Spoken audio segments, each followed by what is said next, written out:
Olá, tudo bem? Vamos iniciar agora uma aula de geografia para você, alunos do primeiro ano do ensino médio integral da Escola José Cláudio Alves. A aula de hoje tem por título Coordenadas Geográficas, Movimentos da Terra e Fusos Horários. Nós iremos apresentar para você essa dinâmica para complementar os temas já estudados que nós tivemos nos nossos últimos encontros sobre espaço geográfico, paisagem, região, território, certo? E lugar. Então, esse é a sequência da nossa aula de hoje, revisando aqueles temas, sabendo o que é importante para a orientação da humanidade e do sujeito, ok? Então, vamos aplicar agora os nossos conhecimentos sobre coordenadas geográficas, movimentos da Terra e fusos horários. Lembrando que esta área, Ciências Humanas Sociais e Aplicada, abriga a disciplina de Geografia para que você possa tomar conhecimento como funciona a as novas diretrizes da LDB e também do novo ensino médio, para que nós possamos usar de acordo com a BNCC, ok? Então, nesse instante, você vai ficar sabendo o que são coordenadas geográficas e também como é o movimento da Terra, como ele se dá e o que são fusos horários, qual é a importância de nós sabermos disso. Aqui nós temos uma imagem que mostra para vocês as posições das longitudes e latitudes, como elas se comportam no globo terra e como elas são divididas, de onde parte, qual é o seu eixo principal e também o que são meridianos, o que são paralelos, ok? Vamos aqui já nessa imagem, você já vai decorando, já vai conhecendo aí essa imagem que está aí passando abaixo no seu slide, ok? Então, nesse instante, o que são coordenadas geográficas?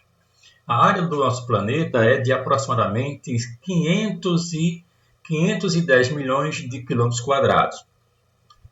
Seu raio equatorial é de 6.378 quilômetros. O raio polar é da ordem de 6.356 quilômetros. E o comprimento da linha do Equador é de 40 mil quilômetros. Você está vendo aí na imagem, você pode já ir olhando todas as medidas, certo? Para que você compreenda por que é que se concentra essa questão da coordenada geográfica. De onde ela é medida, para onde ela é medida, a que se faz referência, de onde parte, para que possamos fazer os estudos das coordenadas que são divididas em graus e minutos, tanto para leste como para oeste, como para norte, como para sul, certo? Então, nessa sequência, você tem também a imagem que diz: o eixo da Terra é a reta imaginária que passa pelo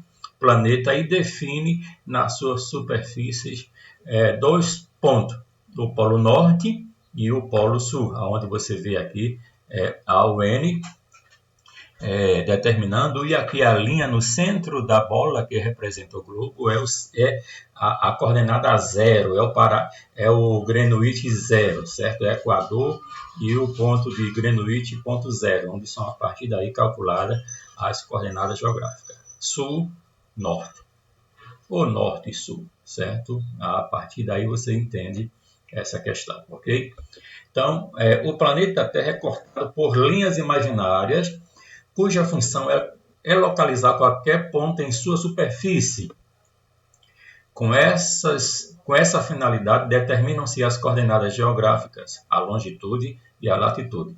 Está entendendo? As linhas imaginárias, que é chamada de paralelos e meridianos, elas determinam as coordenadas geográficas em latitude e em longitude, ok? Você, se quiser localizar algum ponto do globo terrestre, saiba que o Equador é o maior círculo perpendicular ao eixo do planeta. O Equador divide a Terra em dois hemisférios, o sul e o norte. Acima e abaixo, que você pode compreender que podemos traçar paralelos infinitos, traçar círculos e paralelos infinitos para poder calcular. Mas só que existe a convenção, a medida do centro do Equador se afasta para o norte, se afasta para o sul.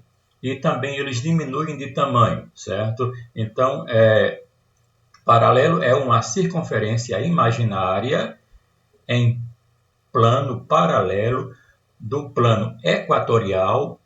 A distância dos paralelos é medida em graus, portanto, chamamos de latitude. A distância em graus de qualquer lugar da superfície terrestre em relação ao Equador. Do ponto do Equador,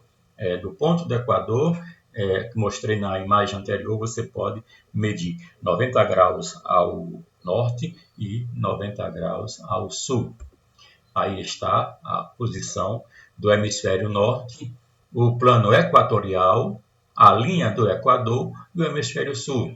E as localizações norte e sul na imagem para que você possa saber como se dá essa medição, ok? Então, mais uma vez, você tem aí esse plano dividido em graus e dividido também em minutos. E como ela está, a posição da Terra ela é perpendicular, certo? Então, veja aí, nós temos também outras linhas imaginárias que estão de acordo com a situação da imagem. Quais são essas linhas imaginárias? A linha imaginária, já citei a primeira, que é a linha do Equador. Vou citar aqui a segunda, que é o Trópico de Câncer ao norte, o Trópico de Capricórnio ao sul, o Círculo Polar Ártico ao norte e o Círculo Polar Antártico ao sul. Então, veja aí, você tem essa questão de entender toda a divisão da Terra. E também é aí que se parte para divisões das zonas glaciais, zonas intertropical e zonas temperadas. De onde se tira aí o clima, a temperatura, ventos, chuvas, furacões, tudo que é relacionado ao clima, esta localização aí se divide destas zonas climáticas, ok? Então, vamos lá seguindo com a nossa aula de hoje. Entretanto, jamais acharemos algum ponto na Terra se conhecermos apenas a sua latitude, certo? Os paralelos, as linhas paralelas. Precisamos cruzar as duas coordenadas, latitude e longitude. Esta é a distância também medida em graus de qualquer lugar da superfície terrestre, em relação ao meridiano de Greenwich. É o marco zero para o meridiano de Greenwich, que circula num semicírculo de norte a sul, e que divide o planeta nos dois hemisférios, hemisfério oriental e hemisfério ocidental. Os meridianos, eles são os meridianos que vão de polo a polo e têm o mesmo comprimento, certo? Eles têm o mesmo comprimento. Nesse instante, você pode entender aqui a imagem, certo? Olha só, os meridianos da Terra. Você tem aí no ciclo já aqui Greenwich, certo? Essa é a linha que vem daqui do Polo Norte ao Polo Sul, e eles medem com certeza 180 graus, certo? Quando são medidos de leste para oeste. E aqui são os meridianos e paralelos da Terra. Então, esse traçado é que faz com que você entenda a coordenada geográfica. Está vendo que esse aqui é o Círculo Polar Ártico, o Trópico de Capricórnio, o Trópico de Capricórnio, o Trópico de Câncer e o Círculo Polar Antártico, ok? Então, aqui está mais uma vez dividido em graus, certo? Partindo do 0 grau da linha do Equador, você pode medir os infinitos graus até 90 graus, certo? 1 grau, 2 graus, e assim fazer a sua localização, ok? Então, seguindo com a nossa apresentação. Latitude de um lugar é medida em graus do arco do meridiano entre esse lugar e o Equador, variando de 0 a 90 graus, tanto para o norte como para o sul, certo? Longitude de um lugar é a medida em graus do arco do paralelo compreendido entre o meridiano de Greenwich a esse lugar. Então, nestas áreas, se mede por meio de coordenada e é essencial para viagens marinhas, operações militares. O comandante do navio, de um avião, tem que saber ler as coordenadas que se apresentam para evitar acidente, para evitar desastre. Eles trabalham com essas linhas imaginárias, com essas coordenadas geográficas sempre em voga. Eles não podem perder jamais a noção de suas localizações.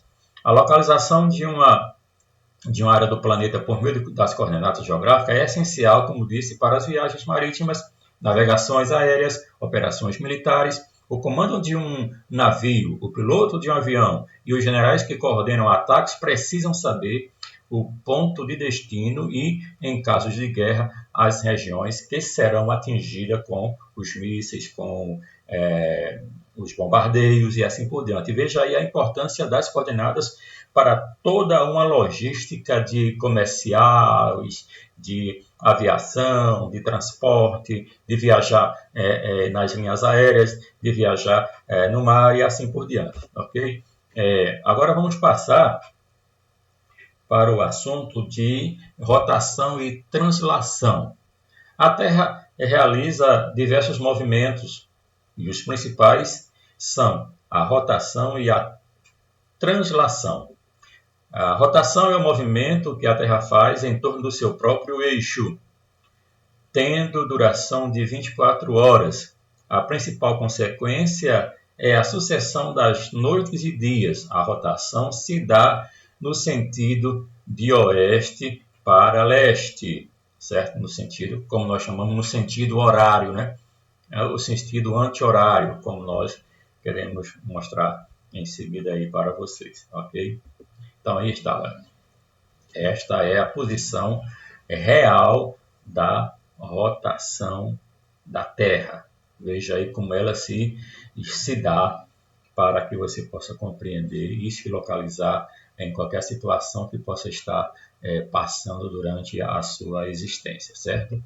Então, mais uma vez, o movimento que a Terra faz em redor do Sol é uma curva fechada de forma elíptica, denominada de translação. A duração desse movimento é de 365 dias e 6 horas.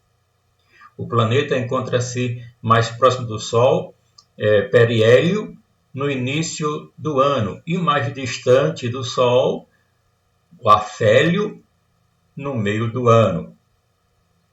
Como o ano convencional dura 365 dias, e a translação tem duração de 365 dias e 6 horas, essa diferença é compensada de 4 em 4 anos. Acrescenta-se um dia a mais no mês de fevereiro. O ano de 365 dias, com 29 dias em fevereiro, é denominado de bissexto. A principal consequência do movimento de translação é a sucessão das estações do ano: primavera, verão, outono e inverno. Deu aí para você receber a orientação e também perceber como é calculado, porque é que fevereiro a cada 4 anos tem mais um dia e a cada 4 anos é considerado o ano bissexto, por causa desse detalhe do movimento da Terra, por causa dessa translação da Terra que provoca essa diferença de dias e de horas, para que a gente possa ter o tempo cronometrado em nossa vida. E também, para que serve essa orientação? O nosso relógio biológico, ele também tem uma grande importância para nós, a translação, certo? As diferenças dos fusos horários. Você tem que ter um período de adaptação para estar em certa região que tem um fuso horário diferente do nosso, por causa desse movimento que você está percebendo aí, como se dá a translação da Terra, ok? Isso aí, aqui é o Sol e é a Terra fazendo os seus giros. E a cada giro completo, a cada movimento dela em um ponto da sua translação é uma situação de inverno, verão, outono e primavera, ok? Então, as estações do ano, certo? As estações do ano ocorrem graças à inclinação do eixo da Terra, certo? Em sua rotação. Este não é perpendicular ao plano da órbita, estando inclinado cerca de 23 graus, assim durante a translação da Terra, os hemisférios mudam de posição voltada ao Sol. No início e final do ano, o hemisfério sul está mais exposto aos raios solares, o que provoca o verão. Os raios polares percorrem o Trópico de Capricórnio, enquanto o hemisfério norte ocorre o oposto, pois a inclinação de 23 graus do eixo da Terra impede a entrada dos raios solares e, entanto, no meio do ano, o hemisfério norte está mais exposto aos raios solares. Os raios solares percorrem o Trópico de Câncer. Olha só, Trópico de Capricórnio e Trópico de Câncer. O Sol começa a ter uma incidência durante certo período do ano. A inclinação do eixo de rotação da Terra determina as estações.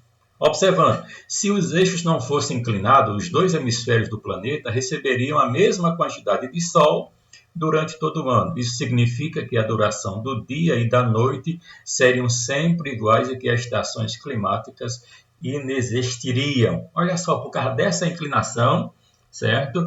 É que temos essas 4 estações para aprendermos sobre elas, certo? Ó,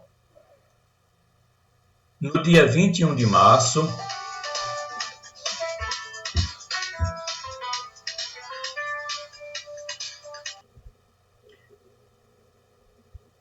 pois bem, nos dias 21 de março e 23 de setembro ocorre os equinócios.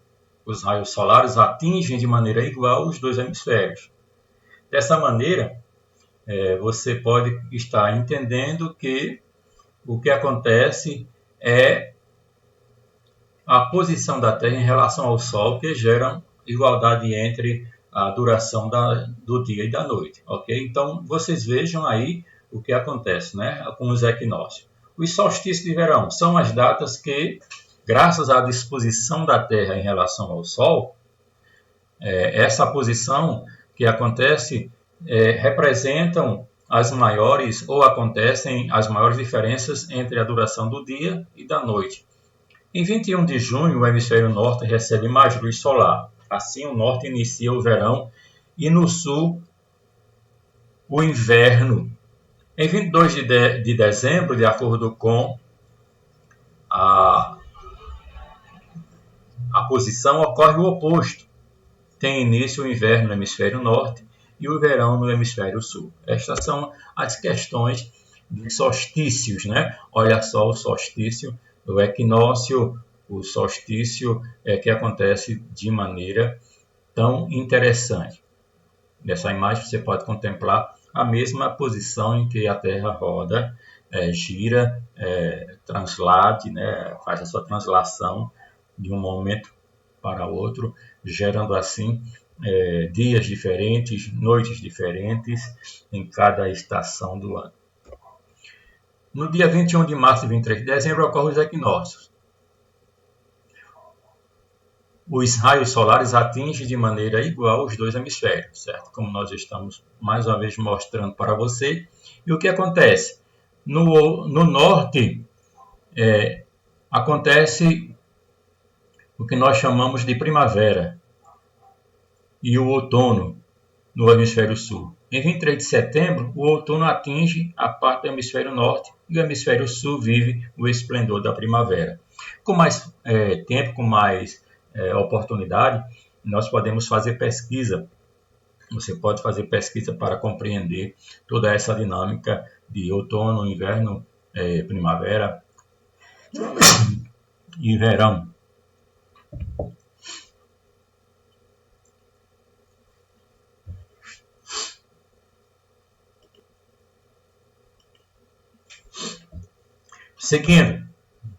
Seguindo a nossa discussão aqui, depois de dar um espirro, depois de espirrar, que nós estamos levando adiante a nossa aula. Olha, o equinócio aí. Como acontece os equinócios em relação ao Equador e qual é a maior incidência de Sol que a Terra recebe. Nesta imagem você percebe muito bem como ela se dá, ok? Então, os trópicos de Câncer e de Capricórnio são definidos em função do solstício. No solstício de verão, o hemisfério sul, os raios solares incidem perpendicularmente sobre a superfície da Terra no Trópico de Capricórnio. No solstício de verão do hemisfério norte ocorre o mesmo fenômeno no Trópico de Câncer. Você viu de acordo com as nossas imagens, vamos apresentar outras imagens. Os trópicos e círculos são linhas imaginárias que foram determinadas pelas incidências dos raios solares que demarcam as zonas climáticas, como nós mostramos nas imagens anteriores, certo? Então, a Terra realiza diferentes movimentos. Esse processo é responsável pela alternância de incidências de raios solares em um determinado ponto terrestre. A variação do recebimento de raios solares depende do movimento de rotação e do movimento de translação e da latitude da localização. É por isso que tem as incidências de Sol em vários lugares do mundo diferentes, certo? Devido aos fusos horários, devido às questões de graus e minutos da localização. Se a incidência dos raios origina no sul, a sombra se projeta ao norte. Se a incidência dos raios se origina no norte, a sombra se projeta no sul. Então, olha só, então essa é a nossa aula que nós queremos encerrar para vocês nesse momento, que possamos nós ter agradado, ter contribuído para este momento que você irá ter para aumentar o seu aprendizado, certo? Então está aí a nossa aula. Eu espero ter contribuído e se vocês quiserem acompanhar melhor, são essas referências da nossa aula de hoje. O livro que você tem em mãos e também a pesquisa feita no educabras.com. Muito obrigado, tenham todos uma boa aula.